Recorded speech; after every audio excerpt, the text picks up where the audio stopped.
Dates in the Bible don't quite match the marriage certificate.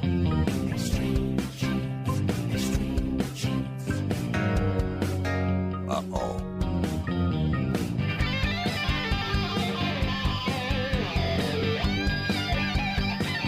And welcome, America, to America's Family History Show, Extreme Genes and ExtremeGenes.com. It is Fisher here, your radio root sleuth, on the program where we shake your family tree and watch the nuts fall out. Well, it's great to have you along today. We've got a great guest lined up for you for 2 segments, talking about her experience of discovering that her father wasn't her father and the implications that had for her, how it impacted her life, what other people said to her, how her family reacted to it, and what she had to do in order to come to grips with it. She'll also have some advice for you should you ever help somebody with their DNA results and run into the same situation. Her name is Jenny Hawran. She's from Connecticut. It's a couple of segments we first recorded back in 2019. I think you'll find it interesting and important information. Hey, and don't forget, we're offering great courses now on how to get started in genealogy and how to use DNA to help you break through brick walls, find birth families, all kinds of stuff. Check it out on our brand new website, ExtremeGenes.com. And right now it's time to head off to Boston, Massachusetts. David Allen Lambert is standing by, the chief genealogist of the New England Historic Genealogical Society at AmericanAncestors.org. Clear your throat, David. Here we are. Good to have you along. How are you doing? I'm doing great, my friend. It's been a great week. I got another batch of photos from a distant cousin who found an old album, and there are some new pictures of my grandfather and grandmother in there, my mom as a teenager. So that stuff's always fun, especially when you take it and clean it up and even colorize some of them. You know, it's funny. I got a coworker the other day that showed me the only picture she had of her mother as a child. And I said, you ever seen it in color? And I took it, scanned it, put it onto my heritage, cleaned it up, printed it off, and I brought it back. She goes, how did you do that so fast? I said, that's a secret I can't tell you. And then I, of course, did. But, yeah, I love technology. It's great. Yeah. Well, you know, it's October, so it is actually National Archives Month. And a great post from our National Archives in D.C. It's Archives Bingo, the strange things that archivists have found in boxes at the National Archives. You're not going to believe some of these. Well, they found fireworks, a roll of toilet paper, the watch an archivist lost the last time that file was pulled, cow hair for a mattress stuffing on Air Force One, Civil War era soap flakes, used chewing gum, hair picks, snake skin, and lots of rocks. What is not available in the National Archives? Exactly. And, you know, it's just funny because I retweeted it and I got some very humorous responses from people from what they found in their own family archives. So I guess a question to our listeners, what have you found when you've gone through the attic of your relative? Anything you want to tell us? Mm-hmm. So there you go. There's a new episode.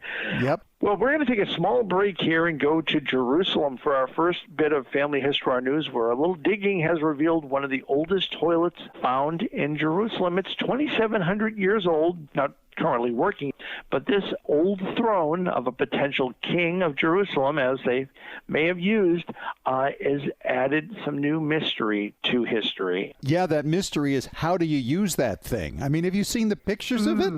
Yeah, it's peculiar. I'm not exactly sure. I'll tell you what, if we want to have some investigative reporting, I'm not volunteering for that one. So I'll let the archaeologist write a report. I'll read it later. You know, I've always maintained that even the poorest among us these days often live better than the kings of the ancient times. And when you look at a toilet like that, you know what I'm talking about. Mm-hmm. Oh, yeah. Teddy Roosevelt is one of those people that I think most people recognize in history right away. But would you like to be part of his story? The Library of Congress is looking for volunteers to help index thousands of letters to Teddy Roosevelt. And there are still thousands more that need to be done. So you can go to the libraryofcongress.gov and go and volunteer to help find the stories of Teddy Roosevelt that maybe we haven't read yet. So happy indexing. So is it just indexing, or are they transcribing too? Well, I think they're indexing, transcribing, and proofreading. So there's quite a bit because these are letters to him. Some of them are going to be transcribed already easily because they're typed, but the handwritten ones, you're dealing with different styles of handwriting, so it should be quite interesting to see what they find. Right. You know, there's a great appeal from the Commonwealth War Graves Commission, and that's, of course, for the UK, and they have a listing of veterans that they are now putting new monuments up for. And it's really nice because some of these have not had adequate memorials. Like William Arthur George Arnold, who was in 1920 a driver for the Royal Field Artillery, and until recently they didn't know that he had military service, and now they're putting an adequate gravestone for him. Isaac Burston, a Royal Artillery gunner who's buried in the cemetery, and now they're in the process of a new gravestone for him. So they want to find family members, Fish, so they can be there for the unveiling, which I think is really nice. Isn't that great? And we do that over here, too. We do. The American Battlefields Monument Commission is great, especially for looking for graves over in Europe. And, of course, here in the States, like Arlington National Cemetery or maybe your local Veterans Cemetery has been important. And, of course, with DNA discoveries, all those people from the USS Oklahoma and Pearl Harbor burials they've identified, there's been a lot of new memorials set up for veterans who were unknown previously. Absolutely. Well, I'll tell you, you got to dig really far into the past when you want to go to this story, and this is our Neanderthal story from Gibraltar, a cave that is approximately 40,000 years old for occupancy from the Neanderthals. They found a 42-foot deep chamber in the back. In this cave, they've so far found bones of lynx, hyena, griffin, vultures, as well as scratch marks made by an unidentified carnivore. Boy. Maybe it was your ancestor, Fish. Yeah, you know, the Neanderthal Hotel there sounds like it was a little different. Apparently you could bring pets to this hotel. Well, that's all I have from Beantown. Just remember, if you're not a member of American Ancestors, if you go to AmericanAncestors.org, you can save $20 with the code EXTREME for a membership at NEHGS. All right, David, thank you so much. We'll catch you at the back end of the show as we get into Ask Us Anything. And coming up next, my two-part visit with Jenny Hawran from Connecticut, talking about her shocking DNA discovery and what she had to do to cope with it. That's coming up in 3 minutes when we return on Extreme Genes, America's Family History Show.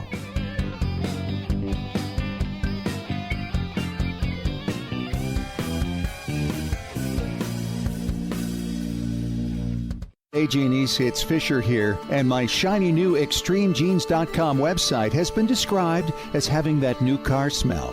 I love hearing that. Having been with you for over 8 years now, it felt like time to help out listeners and followers who need to know the basics of genealogical research, as well as how to understand your DNA test results, and to be able to put them to work for you, breaking down brick walls, identifying birth parents, locating new cousins who may have photos and information that can't be found anywhere else, and verifying your paper trails. Yes, DNA can do all that, and I can show you how. Check out the all-new ExtremeGenes.com website and download the free Genealogy Strategy Roadmap and the free DNA Starter Guide. Then, if you like what you see, you can take those next steps to sign up for the video courses that you can watch at your leisure. I'll take you through all the basics, step by step. Find out more now at ExtremeGenes.com. Unknown parentage, lineage society membership, building your family tree, leaving a legacy. Regardless of your reasons for hiring a professional researcher, Legacy Tree Genealogists can help you discover your family's past. Their genealogists are highly rated in their field with specialties in DNA analysis, historical context, and forensic genealogy. For nearly 20 years, Legacy Tree Genealogists have created thousands of professionally bound and digital reports for families like yours around the world. So whether you've hit a brick wall in your research or are just getting started, Legacy Tree Genealogists can help you tell your story and preserve it for generations to come. To receive a free estimate for professional research, visit legacytree.com or call 1-800-818-1476. That's 1-800-818-1476. We'd be happy to talk to you. Legacy Tree Genealogists. Genie's Ancestry.com has just released an important new database, and it's free. It's the Freedmen's Bureau Bank Records and the Freedmen's Bureau Marriage Records. These records are a game changer for African American research. For the first time, searches for ancestors among these records can be done solely within these two databases, making discovery easier than ever before. Every name in these mostly post-Civil War records has been indexed. We're talking 3.5 million names, and they often include the names of parents, siblings, children, former slaveholders. They commonly provide ages, marriage information, and so much more. In some cases, you can read in their own words some of their stories as well as their post-emancipation ambitions and challenges. If you've been hesitant to seek out your African American ancestors because of the pre-1870 research challenges, now is the time to see what information is waiting for you right now for free. Only at Ancestry.com.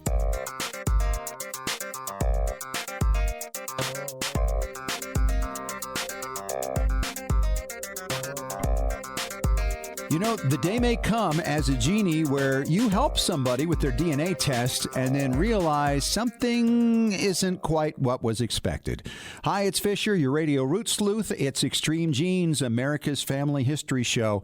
And my next guest, I actually met at the Federation of Genealogical Societies conference in 2018 in Indiana, and she told me her story, and she's now ready to share with you her story.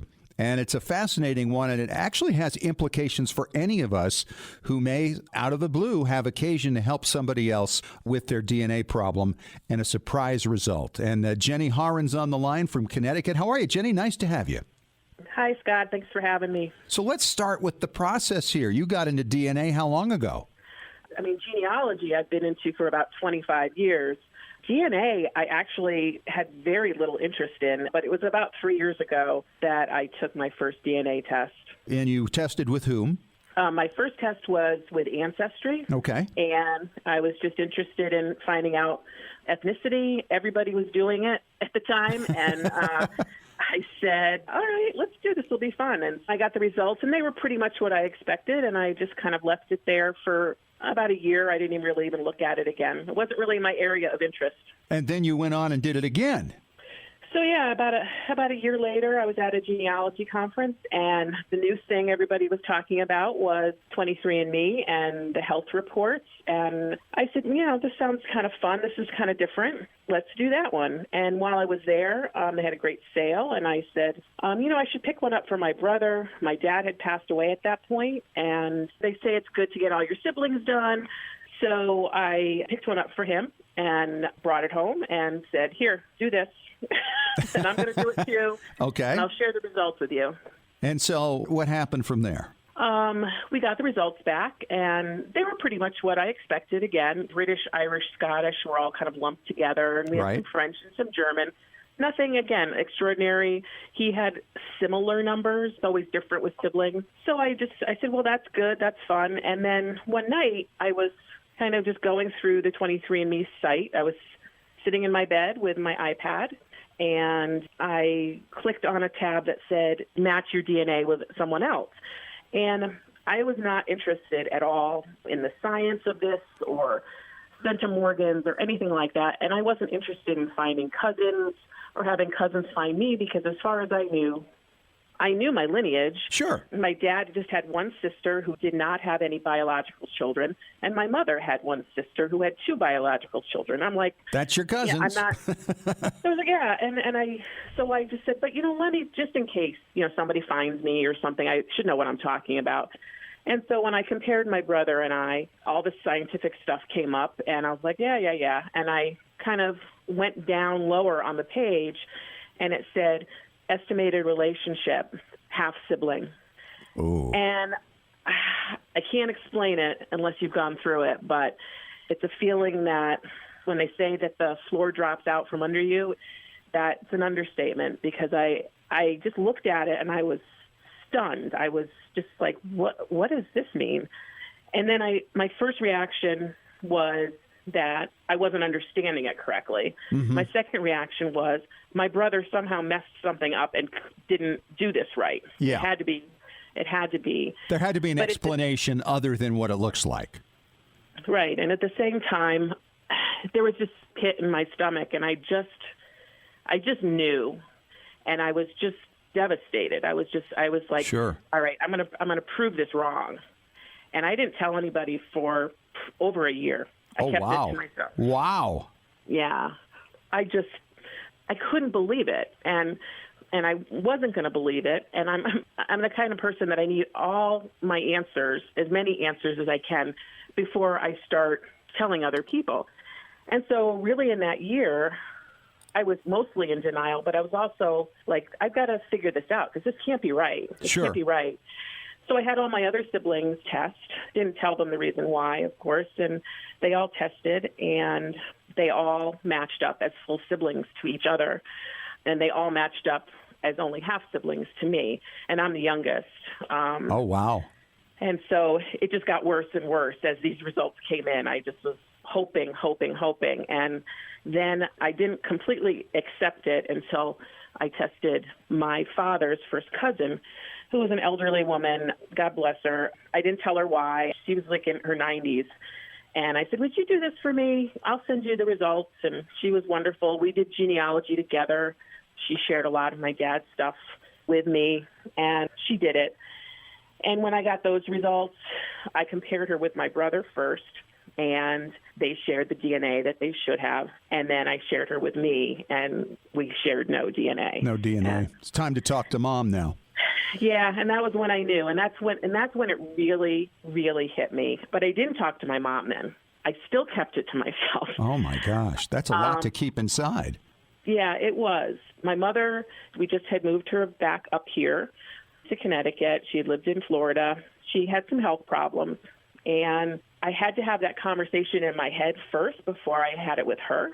And I hadn't even told my husband or my adult children at that point. Wow, that's a lot to keep inside to yourself. Yeah, I hadn't told anybody, and I finally did tell somebody. It was not my husband at first. The first person I told was actually Bill Griffith, who wrote A Stranger in My Genes. Yep. And we've had him on the show talking about this because it was the same situation for him.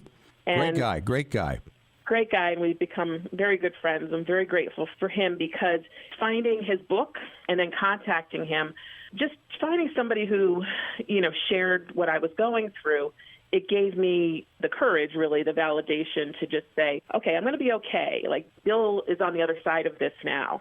And I can't imagine getting to that point, but I know I can. Had you read the book before you had this happen? Or No, did you become aware of it in the middle of it all? I became aware of it in the middle of it because just when the book came out, I was scrolling through my Facebook feed, and it came through my Facebook feed, and I just stopped dead in my tracks. And I'm like, oh, my gosh, I have to read. I got to read this. Yes. I read it that night. I downloaded it on my Kindle that night and read it, and I contacted him the next day via Twitter, and he had a lot of people contacting him at this point coming out of the woodwork. And he was we joke about it, but he was very kind because I think he just knew I didn't know what to do at that point. Talking with Bill and seeing what he had gone through, I told my husband, shortly after that, and my adult children, so they were the first ones to know. That was hard, telling my children because it was their grandpa. Their lineage. Yeah, and they remembered my dad. Of course. And they all reacted a little bit differently, but they were more concerned about me, which I appreciated a lot. And they had a lot of questions, but they were okay. They were okay with it. Yeah, but you still got your siblings and your mother to deal with in this. Right. To find peace, right? And to find the story.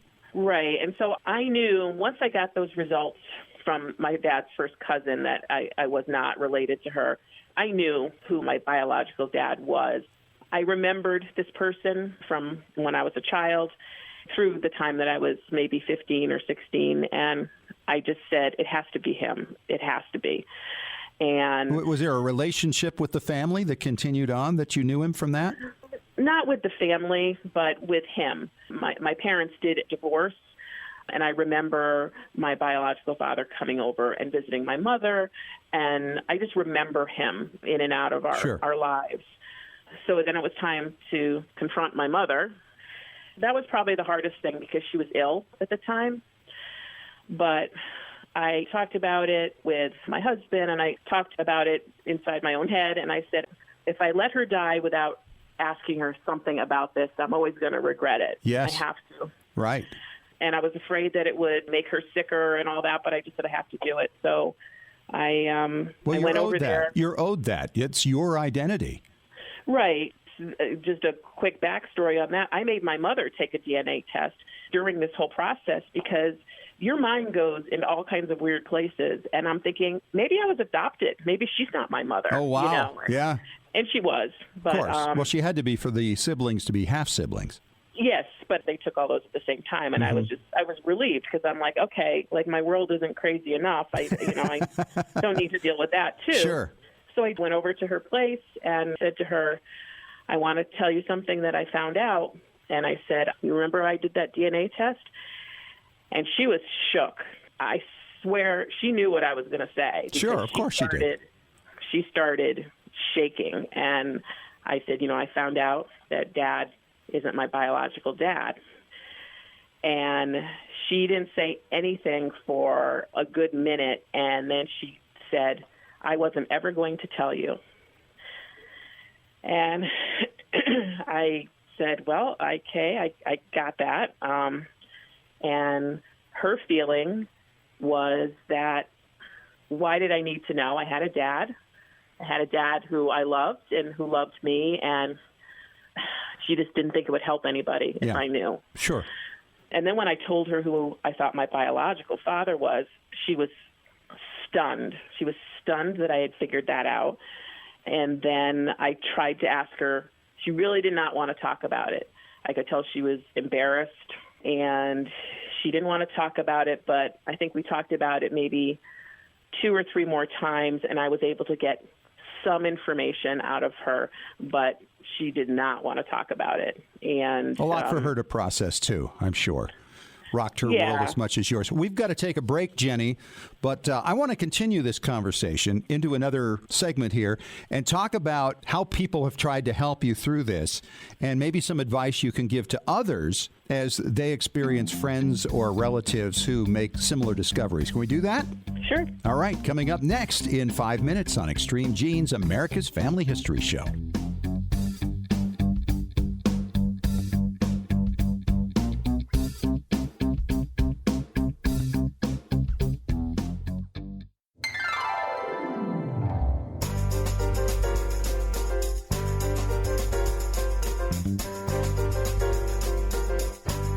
We are back. It is America's Family History Show, Extreme Genes, and extremegenes.com. It is Fisher here, your radio root sleuth.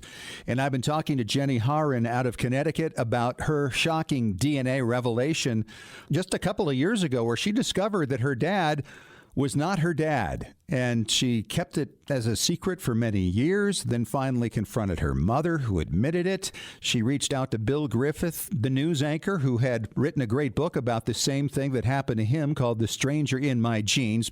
Jenny, you've been through it. And I actually revealed this same kind of information to somebody else in 2017 that learned that her father wasn't her father.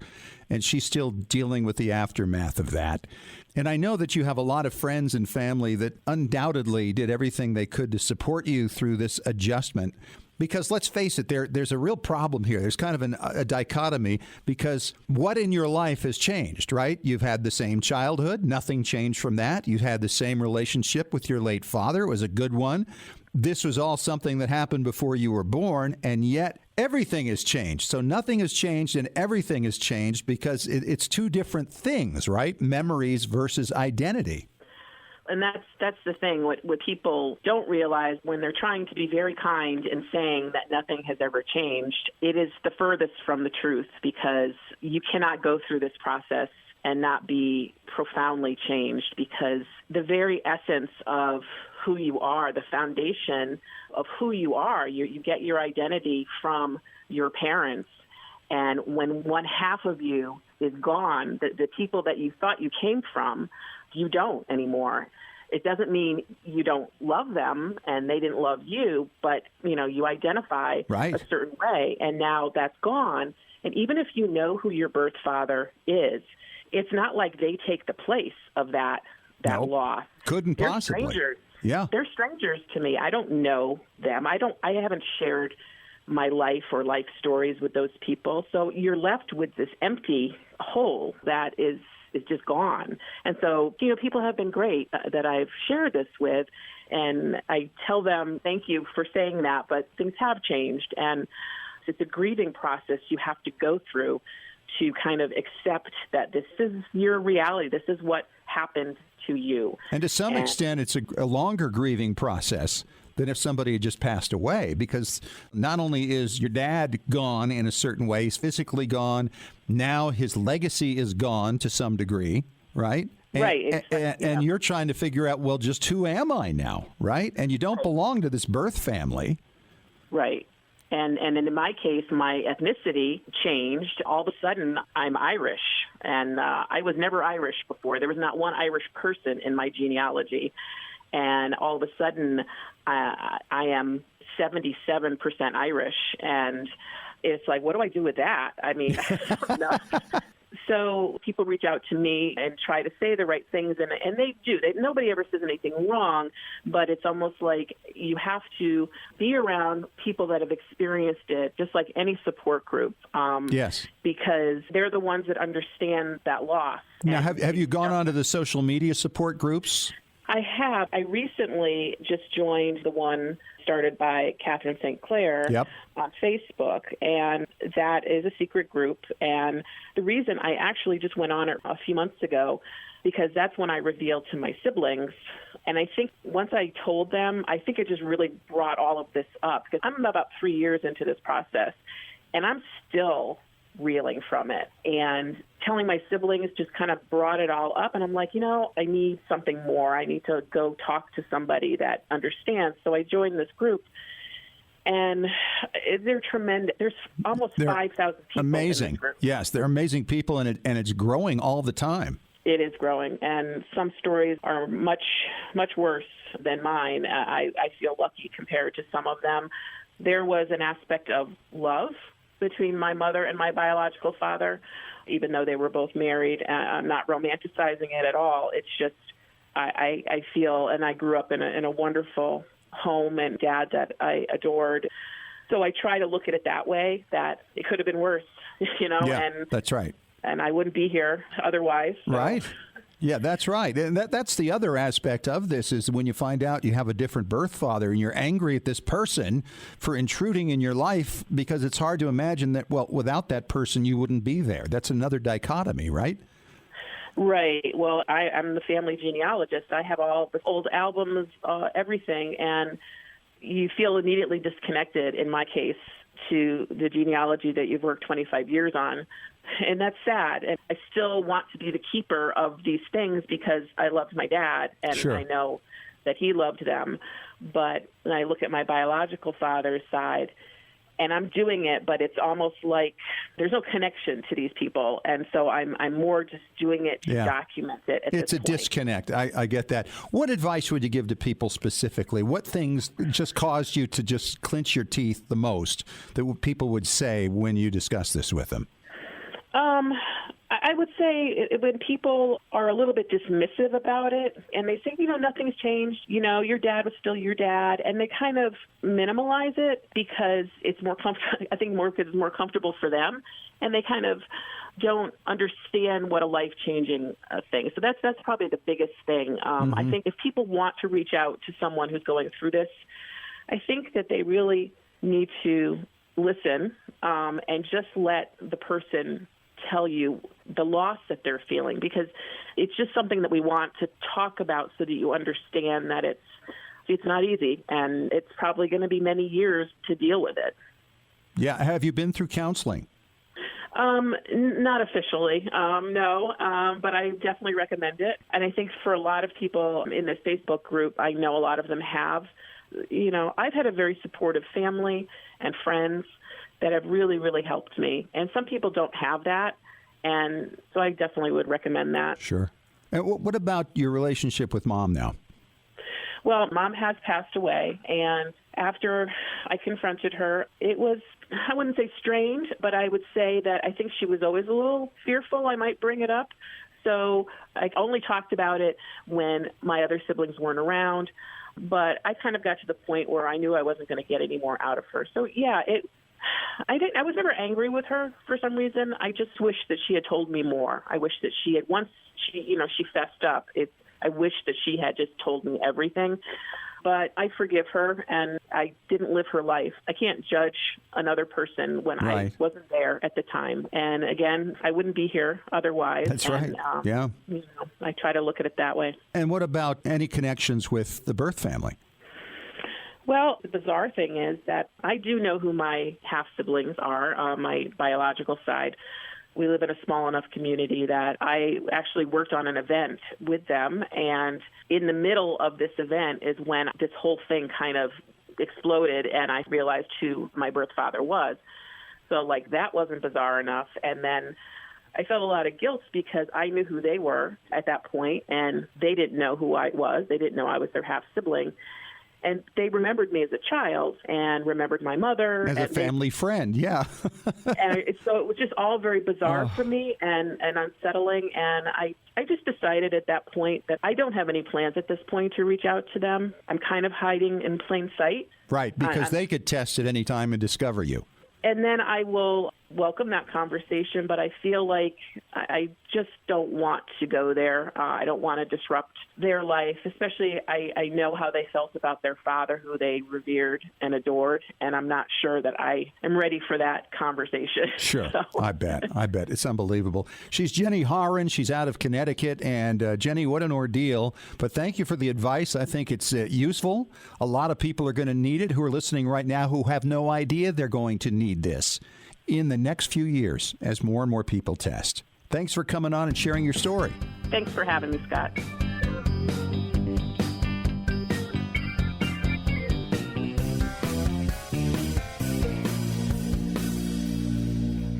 All right, Genies, the masks are off, libraries and archives are opening up, and in part because of the pandemic, there are more records online than ever before. That means more opportunities for you to discover your ancestors and piece together their stories. Hey, it's Fisher, and if you haven't joined the official Extreme Genes Facebook group, Genealogy and Family History Breakthrough Strategies, there's never been a better time. Here's your chance to visit online with like-minded genies. This is the place for exchanging ideas on new sources, databases, DNA, and, well, strategies. Genealogy and Family History Breakthrough Strategies got a whole bunch of genies through the pandemic and will only be better now that things are opening up. It's a great online community that gets better still when you become a part of it. Remember, sometimes it only takes one tip or idea to get your family research where you want it to go. Since it costs you nothing to sign up, why not join us? Genealogy and Family History Breakthrough Strategies.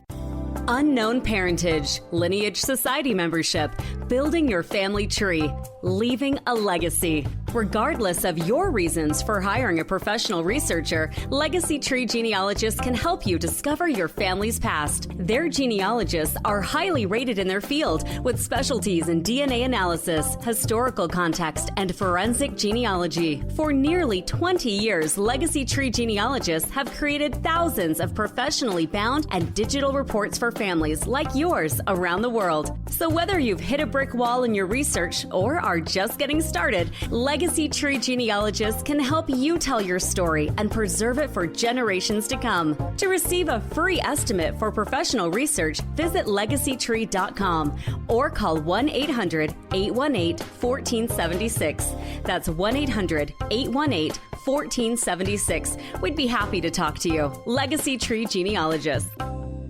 Anytime is a great time to learn more about your family. Did you miss Roots Tech Connect this year? It's not too late to experience Roots Tech classes, keynotes, and how-to content. Just visit rootstech.org to see what you missed and to experience Roots Tech Connect on your own timetable.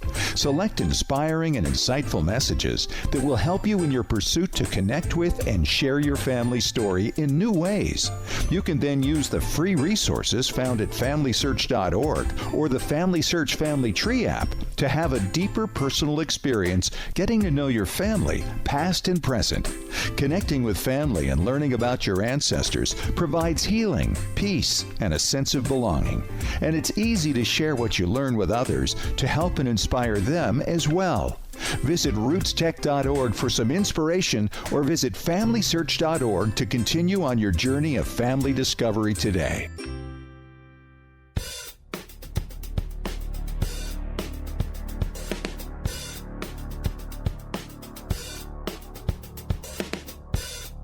All right, moving on. It is time once again for Ask Us Anything on Extreme Genes, America's Family History Show, and ExtremeGenes.com. And we once again invite the brilliant David Allen Lambert back to the show for Ask Us Anything. And our first question, David, is from Alice in Jacksonville, Florida. And she says, guys, I ran into a record of one of my Connecticut ancestors that mentions a place called Firelands or Sufferer's Land. Can you tell me where these places are? Good question, Alice.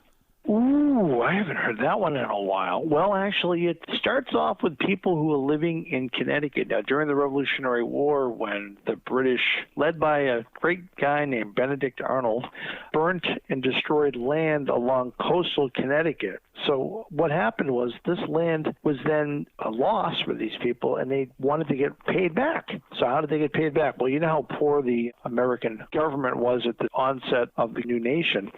There was one thing they did have a lot of: land. Mm-hmm. And the Western Reserve part of Connecticut extends into what is modern-day Ohio. So these firelands or sufferers' lands were finally granted in 1792, where Connecticut set aside 500,000 acres on their western end, which is now modern-day Erie and Hudson counties, Ohio. That sure seems like a long way from Connecticut, but I guess actually there were a lot of states that had land there in Ohio, yes? Yeah, well, the Western Reserve extended really far west out of Connecticut and went completely across, and this is a strip about 25 miles wide, known as the Firelands. And there's actually a good map of it on the Connecticut State Library. If you go to Connecticut State Library and search on Firelands, you'll come across a map of the area and all the different towns. And it's funny because you look at a lot of the towns that are in it. There's like Townsend and Norwalk. Wait a second. Connecticut towns. So they're being renamed in these areas. So you may have ancestors that lived in these, quote, firelands, and you may not know where they're from. Well, you may find that a lot of them tie back to these families that were given this land in 1792 as a reimbursement to the victims after having lost all of their property that got burnt by the British and, again, Benedict Arnold. And, you know, it's kind of interesting, too, because a lot of these people might be children or grandchildren of the people who originally got the land, because there were still a lot of conflicts with the natives at that time. So nobody was going out there until after the War of 1812. Right, and it's practically a full 30 years after the time has been elapsed. I mean, a lot of people would have been too old to settle there. It's almost like Revolutionary War bounty land. I mean, these guys in the Revolutionary War are getting these bounties, but they might be 70, 80 years old, so they were turning it into cash on the barrel. And, you know, you wonder if some of these were the same way. You wonder if they actually turned around and sold this land as well and just turned it in for cash. I mean, there's a 25-mile strip of land may have not all been settled by the people who had lost the land to begin with. Right. Yeah, absolutely. This is fascinating. I had no idea that there was something like that, and it does. It sounds like a lot of the compensation that went to the soldiers in the Revolution. I even have an 1812 guy who received land for his service as well. In fact, it went to his widow after he passed away. My War of 1812 veteran, Henry Poor, as I say, when I discovered him last Thanksgiving after all those years of knowing about him, I found out that he lived in Illinois. Well, let me put it that way. He owned land in Illinois, didn't live there. Right. But one might speculate that he did because he got bounty land doesn't necessarily mean he moved there at all. Or ever saw it in his whole life. 27 years, yeah, exactly. And so don't always assume when you see bounty land, why are they showing up in the census? Because, well, they may have just rented it out, or they may have ultimately sold it. All right. Great question, Alice. Thank you so much. We've got another one coming up for you here in minutes when we return on Extreme Genes, America's Family History Show.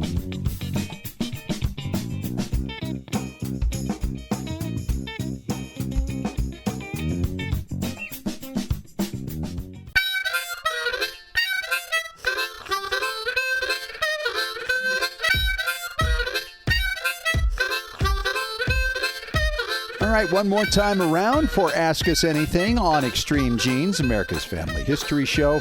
And David, this question comes from Alan in Salem, Oregon, and he says, guys, I've got ribbons and medals that have been left by my ancestor who served in both the Spanish-American War and World War I. How do I find out what these mean concerning his service? What a great question. Thank you, Alan. David, what do you think, Mr. Military Man? Well, for the Spanish-American War, obviously there are going to be medals in every branch of the service. After the Civil War, it's more common to see medals being awarded. The Spanish Campaign Medal, which was issued back in 1898, is one that is pretty straightforward. It's got the logo. It looks like a square bronze cross. At the bottom, it's got an eagle on top, American flag banner hanger, but you might get other ones. And I've actually had people ask me about Spanish-American War medals before, and they actually weren't medals from the war. They're encampment medals for the veterans of the Spanish-American War. So they would have a reunion, just like the Grand Army of the Republic or the Confederate veterans. They would have their annual reunions, and the same thing is true. So they would be like, in Toledo, 1910. Baltimore, Maryland, 1916. And it's like they were just like, you were there. It's like I have the same thing when I'm in the SAR. When we have a Congress, we go and you can get the medal from that Congress. So it harkens back to these 19th century reunions such as this. World War I, the same thing. You can basically find that there are medal ribbons that you would have received. One of the quickest ways to do it is take a picture of it. And if you have a smartphone like Google Lens or Google Image, will actually probably find the image of it quickly for you than any guidebook will ever do. The old National Geographic actually had a listing of all the different medals that came out in, say, World War II. There were books and collector's guides for World War I, because obviously the medals for that could range from the cloth bar, the medal ribbon, all the way to the actual medal itself. So you weren't obviously going to wear your medal ribbon, that straight bar, with the medal. It's either or, so the medal would be worn on dress. But it's pretty easy to just put it into Google, or another great place that we love dearly, eBay. Chances are one of those medals that you have is probably also for sale on eBay. So if you go to ebay.com and you search on, say, part of the description of the medal, maybe it says something like received at this battle, or maybe Mexican Border War. There's a Mexican Border War medal that was given right before we entered into World War I, and that's often confused with a World War I medal. And that's green and yellow, and that's for the veterans of the Mexican Border War. So you can find a lot just with a little bit of creative Googling, as well as using Google Image. If you have an Android, you can use Google Lens, take a picture of it, and it will search the internet for you. So I would think also there's probably some sites out there for Spanish-American War collectors, obviously World War I collectors, and you can ask those questions and maybe even post that picture you were talking about. There is, in fact, a website for Spanish-American War medals called spanamwar.com/medals, and you can see the U.S. Navy campaign medal, the U.S. Marine Corps, the Army campaign, some great detail of these actual medals right there, and chances are you probably will find them. And the same thing is true if you Google search Victory Medal, United States, which is the most common World War I medal. You'll probably find that one is one of the medals that you actually had. Sometimes, again, they're the ribbons associated with the medal. So if you match up the ribbon on the medal to the ribbon bar, you'll see that it is probably for the same thing. All right, David. Great stuff. Great question, too, Alan. And if you have a question for Ask Us Anything, just email us at askusanything@extremegenes.com. Talk to you next week, Dave. Sounds great. Talk to you then. All right. And thanks for joining us this week. If you missed any of the show or you want to catch it again, of course, we're all over the place. Spotify, TuneIn Radio, Apple Media, iHeartRadio, ExtremeGenes.com. We will talk to you next week. And remember, as far as everyone knows, we're a nice, normal family.